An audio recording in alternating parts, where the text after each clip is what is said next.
This is the PR Podcast, a show about how public relations helps you tell your story to the world. We talk with great PR practitioners who have the skills, creativity, and just plain savvy to get their clients noticed. Now here's your host, Jody Fisher. Hey everyone, and welcome to the PR Podcast. I'm Jody Fisher. Thanks for joining us. Well, don't forget to tune in to our YouTube channel. Yes, I mention at the top of every podcast, but it's worth repeating. We have a YouTube channel, and it's a lot more fun to watch the show than just listen to it. Now, you can pick us up on Apple and Spotify, your favorite podcast channels, but also check us out on YouTube. Just search up the PR Podcast on YouTube. Hit the subscribe and the like button and the share button and all the things that the streamer's saying. But check us out there. You can watch the show as well as listen to it. Now let's get on with our show for today. We have a terrific guest.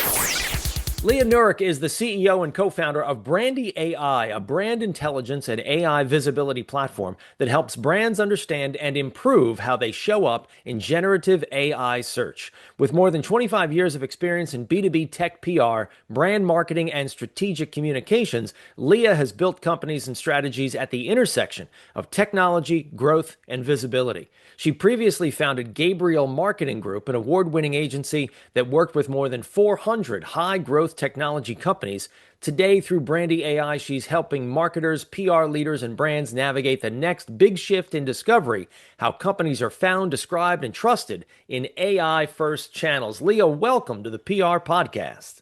Thanks, Jody. Thank you so much for having me. I'm excited to be here. Love having you on the show and really want to talk about this. So this is the big PR bugaboo, right, with AI, is not just how you use it, but how you get found with it. Before we get to that, tell us about Brandi AI and how you got started in the space. Yeah, so prior to, I think you mentioned prior to starting Brandi AI, I ran a marketing agency and focused on public relations, product marketing, go-to-market strategy. And we started trying to discern how is it that the work, all the great work we were doing around media coverage and such, messaging and owned content was actually affecting how our clients were coming back.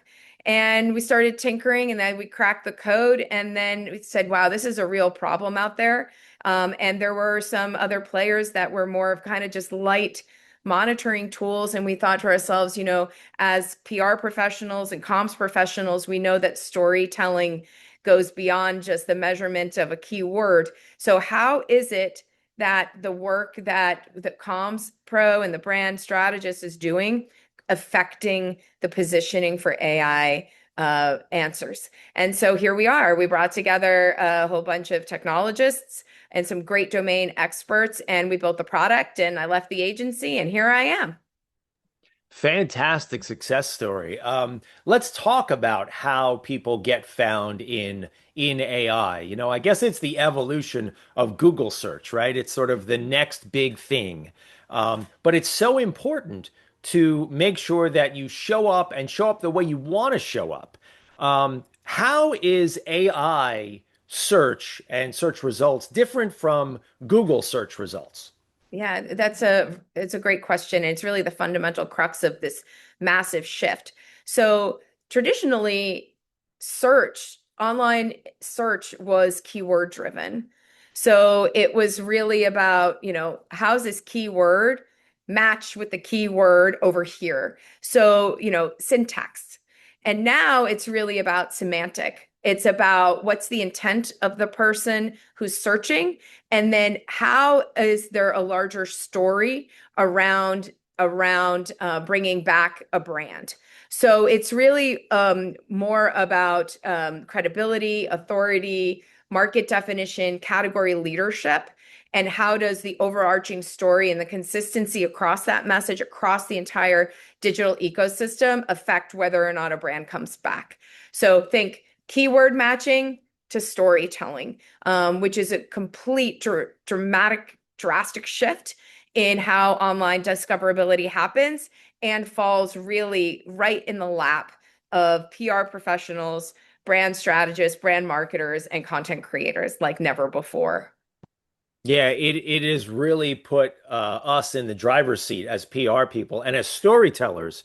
on behalf of our clients because, like you said, you're not just getting back a search result for, this t-shirt or that product or whatever. They're telling you, what the t-shirt is, where it was made, how it looks like, how it makes you feel, right? All of that. How do you work with your clients to, for lack of a better word, program how AI comes back with those results? What are you doing with your clients to walk them through the process of saying, if we want to be discovered or be talked about by AI in this way, here's what we need to do? So it's incredibly important, I think, to set the ground that there's no tricks in how a brand is represented in an AI search going forward. Traditionally digital marketing, and we've all heard the stories, if you've been around, you know that there's been model changes and things that used to work don't work. But really, one of the things that's so cool about this new world, as Pollyanna as it may sound, is that it holds brands accountable for delivering on brand promise. And as communication professionals, I think we all love that because we're storytellers, right? Like we're out there, we're breaking down complex stories into bite-sized chunks that tell a 1 + 1 = 10 story. And so we know that brand value and brand integrity comes from putting together multiple different pillars and components and facts that tell a larger story. So the work that the PR pros and the comms pros and the product marketers and the strategy people have been doing, it doesn't change. It's an identification, though, of like maybe what you want to do is within your market, identify which outlets, what used to be a top tier outlet for that market. Maybe it's still a top tier outlet because PR, there's AI is not your only audience, but you might make a decision based upon, hey, I'm going to place this byline here, or I'm going to give an exclusive here to this outlet because they figured out how to structure their content in a way to be readable and returnable by AI. So, for example, like the New York Times, they blocked most of the LLMs, from reading their stuff. So they're not really coming back in AI search because they're like, I don't want to be read. So the thing is that, the Wall Street Journal, which is behind a paywall, but has agreements with like OpenAI, their stuff does come back and it feeds the AI. So understanding which domains are considered the most authoritative within your particular market, because not every market is the same. So if you have a B2B CRM client, and then you have a, running shoes, you work for a running shoes company, those domains that are considered authoritative in those different markets are different. So having the insight to know which outlets matter and where to take action, that's important. Also, the production, like, I don't know, maybe you've been around long enough to remember when like most PR people were also, delivering a ton of blogs, right? We're all writing our own content and posting stuff on the website and doing all these things. And then it kind of, for most of us, it kind of dried up. And the reason it did was because, they had to allocate budgets, and budgets became, most of them became, I mean, not all budget, but a good portion of the budget became allocated to digital for like, okay, we need to do traffic and conversion and like blogs. What is that doing? We already got the keyword. We don't need to continue to publish content. Well, guess what? That's so different now because own content, you have control of it. You can post it. And if you post it and it's structured right, it can be read, returned, and summarized. So one of the greatest tools in your, brand intelligence and AI visibility toolkit is owned content production on an ongoing basis. And the reason being that the AI will reward or return what is considered authoritative, credible, and recent. So across our Brandi AI ecosystem, we have hundreds of millions of data points in our product. We can see that over 50% of the citations, like the domain citations that the AI cites, are from the past 10 months. So if you had the answer 12 months ago or a keyword back in the digital only day, like of, keyword matching, that doesn't mean you have it now. So what does that mean for PR professionals? That means PR is an ongoing, dynamic shifting discipline, which I think as PR pros, we all kind of knew, but sometimes it was hard to advocate that to the CFO when all the money was coming from, they thought all the money was coming from digital and everything was anecdotal about how PR influenced the sale, where now with the new world, you can draw for the first time a through line from an action you took and a piece of media coverage you got and how it impacted sentiment, how it impacted mentions in AI search, and how it got cited. So it's a brave new world and it's super exciting. I mean, I'm excited to be like just lifting up PR people. I worked in this sector my entire career, and we finally have KPIs, so nobody's getting kicked out of the CFO's office anymore. It's so completely agree with you, and so much to unpack there. Because I've thought, and I think a lot of PR people have thought for a long time, aligning your message and the who you want to reach with the media outlet is the way to go, as opposed to, as you put it, going for that big hit in the New York Times. Maybe that's not where your audience lives. Now AI is part of that audience, right? Because AI is playing a role in connecting you with the audiences that you want to engage with. Does that make you rethink things like press releases? Does it make you write copy in a different way? Are you doing anything different in the production of the content because you're also trying to get picked up by AI? Yeah, so I mean, we all know that PR, like press releases, they serve a multitude of purposes. They are not only for getting picked up by AI, right? We know that we're messaging to investors, we're setting, market leadership, we're doing a variety of different things. But knowing what the elements are that make something readable, and there are principles for that. So we've baked all of that into our platform. So it will actually optimize for AI, but not write for AI. And I can't state this clearly enough that there is no magic button to push. If somebody tells you there's a magic button to push to generate a bunch of AI content and you think it's going to get ranked, you are not future-proofing your client's brand because the models change, that AI slop is real, and AI looks for uniqueness and credibility and authority. And if it's just repurposed what is already out there, which is basically the definition of using AI to generate content, you are not setting yourself apart. You are not future-proofing your brand, and you will not meet the objectives of your GEO or generative engine optimization initiatives.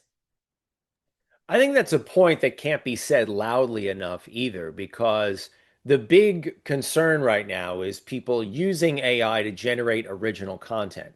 And what you're saying, and I agree with you, what you're saying is AI generated content will not get picked up by AI, that it's got to be an original thought. It's got to be something that a human being puts their fingerprints and their brain power on, right? Well, think about it, right? If if AI is already bringing something back and it already knows that it exists, what makes you new and unique and credible and different? Like we as comms people get hired, and I know I'm running a software company now, but my heart is back in what I've did for 25 years, which is telling stories for really cool mission-driven brands and doing it in a unique way that really connects emotionally with the person who's going to buy it. And that means uniqueness, that means differentiation, that means creativity. And if it already exists, that's not unique or creative or differentiating, right? So I mean, think about it. It's like it's a conflict in and of itself, right? So don't do that. It's bad news. It's bad news. It's not going to future-proof your brand. And I think as comms people, most comms people, they don't want to write with AI anyway, right? Like we went into what we're doing because we are creatives, because we are strategic thinkers, because we like complex problems and we like to figure out how to break them down and tell those stories.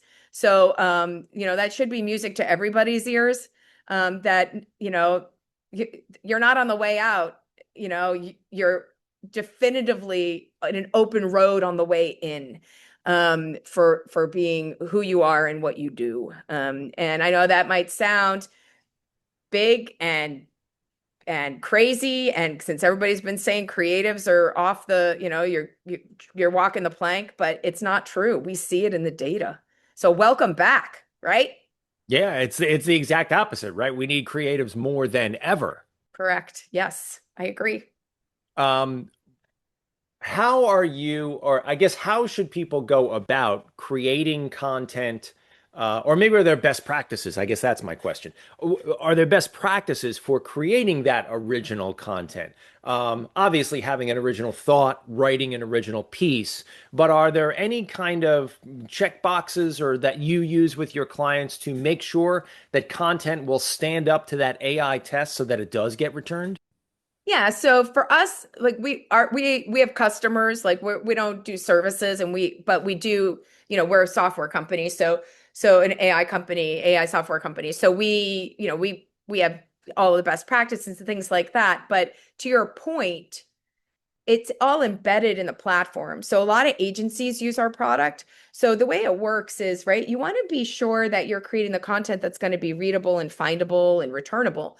So the ability to actually identify and listen to what are the real pains that people have, whether it's, a person who's looking for the best running shoes because they pronate or they have spinal stenosis versus, what are the core features that I need to look for in an ERP software for, the HVAC sector, whatever it is, right? The ability to identify what their business pains are, where are the gaps, what are the frustrations they feel, and then connect with them in a way to appeal to them, but also to get found by AI is the key. So that's part of a component of what the product does. It has a very deep intelligence less engine that identifies what all those things are. It will tell you, hey, here are some ideas about what you should write because there's AI likes certain type of content.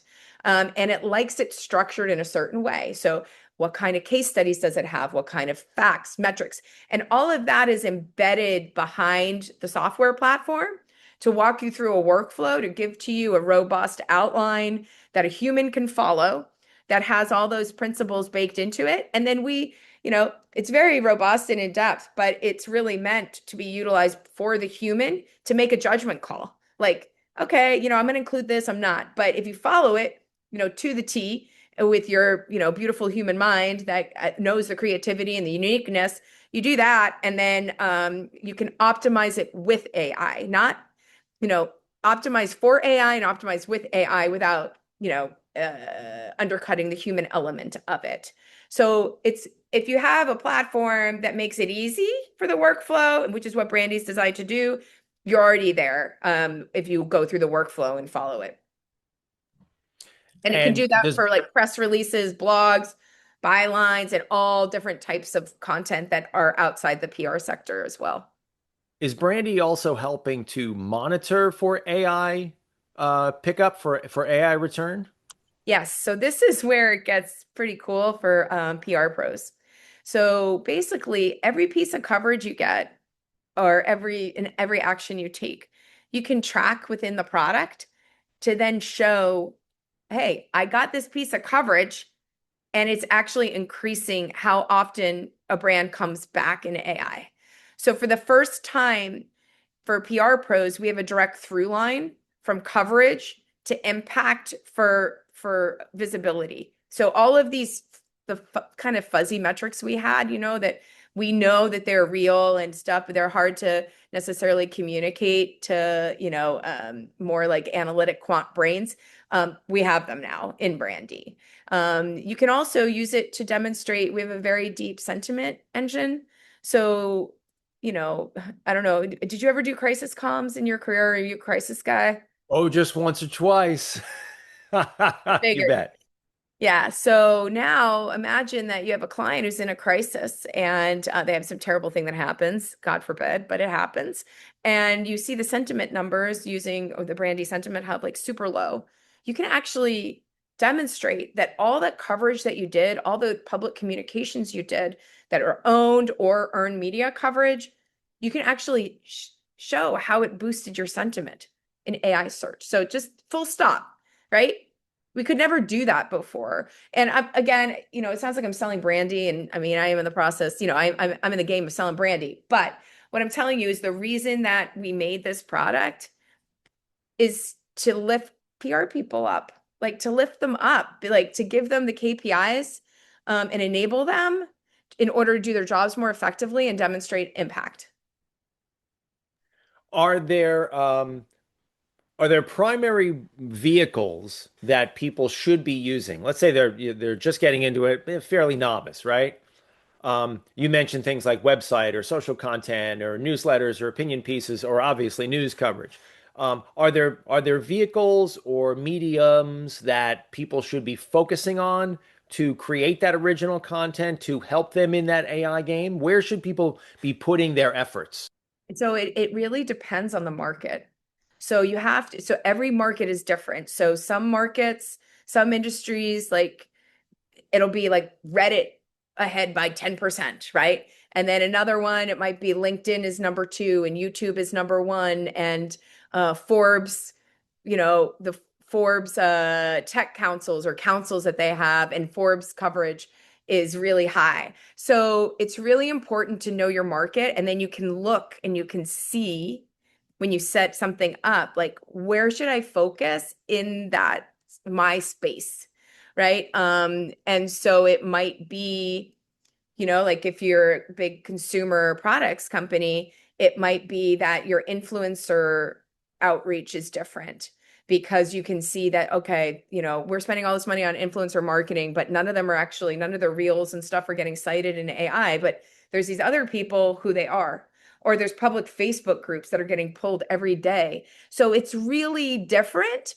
But the point is I think, to answer your question, is to identify where I should take action and then take that action on priority off domain, meaning not, outlets or whatever. But usually most industries will very much be served by producing owned content on a well-structured AI-friendly blog. So that is one way to absolutely control the message. And I mean, it depends like how good the website is and that kind of thing. But if you structure it well, you can absolutely control the message on that. So if you had to have one thing that you wanted to do first, you would, one, identify which outlets that are the most authoritative and then pitch accordingly if you're PR. If you're not a PR expert, but most people that listen to yours are, then I would say that first place to start would be auditing and auditing your site for structure and then creating owned blogs. Sounds like we are back to PR Basics 101 with AI. Right? So Great to awesome. hear. It's so It's exciting. It's great to hear, and it reinforces how important getting away from just the shameless self-promotion, which I am not above. How important storytelling is. Just really how important understanding yourself, your brand, what you do, who you connect with, who you serve, and then telling stories that support that mission. That's what it's all about. I mean, exactly. Yeah, this idea about there's no tricking. Like there's no shortcut in life, right? To hard work and sweat equity. And that's true, right? And hopefully most of our mothers told us that. But, people sometimes they want the shortcut. And this doesn't mean like, it's going to take forever to make a difference because it actually can make a difference super fast. Like a press release that's out on a wire can actually start driving more mentions, and faster than putting own content on there. So it's not like, oh God, I have a 1% mention rate in my market and now I'm SOL and up a creek and there's nothing I can do and it's going to take 6 months. That's not the case.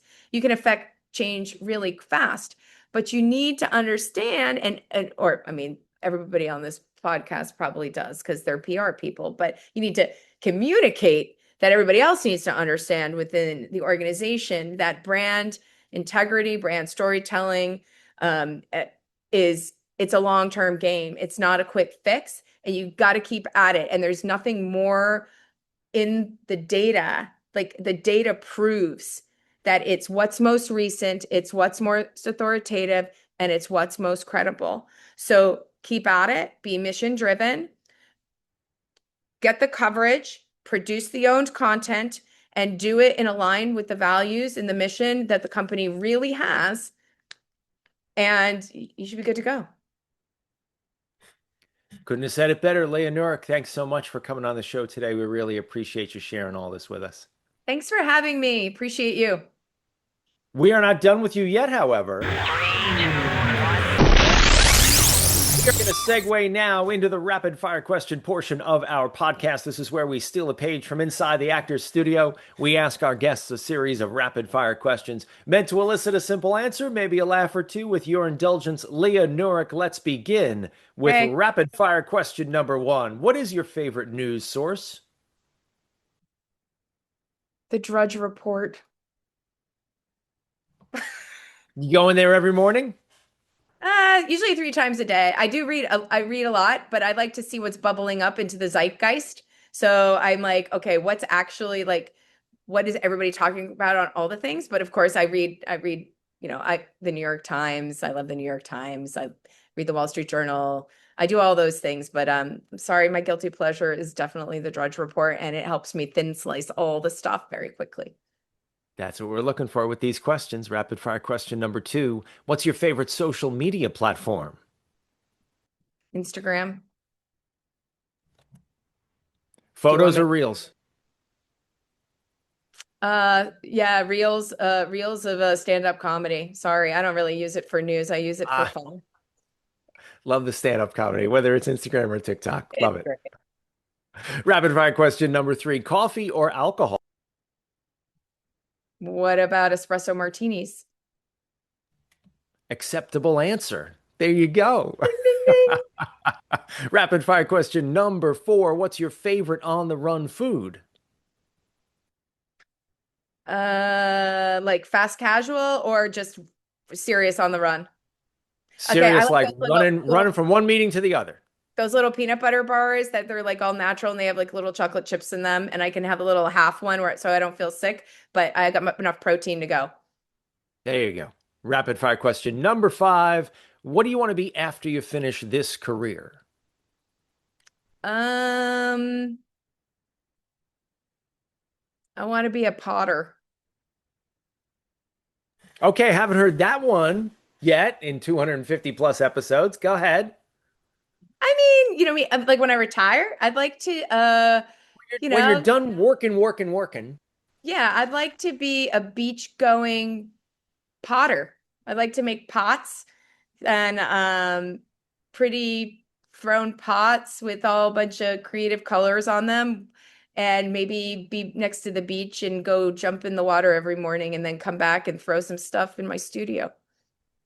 That works. Leah, this has been a great conversation. Please let people know how they can find you and Brandi AI online. Easy enough. My Brandi, that's with an I, BRANDI.ai. And you can always find me on LinkedIn at Leah Nurik, N like November. Sounds good. We'll put it all in the show notes. Thanks again, Leah. And thank you, everyone, for listening. Please remember to subscribe to the show. Connect with us on Facebook, Twitter, Instagram, and TikTok at The PR Podcast, and send us a question or a comment. Our intro is by Christopher Appold. You can find him and his fantastic photography on Instagram at Christopher_APPOLDT. Check him out there and hire him for all your photography needs. You can find me online at Jody Fisher on all the socials and on the web at jodyfisherpr.com. We'll see you next time on the PR Podcast.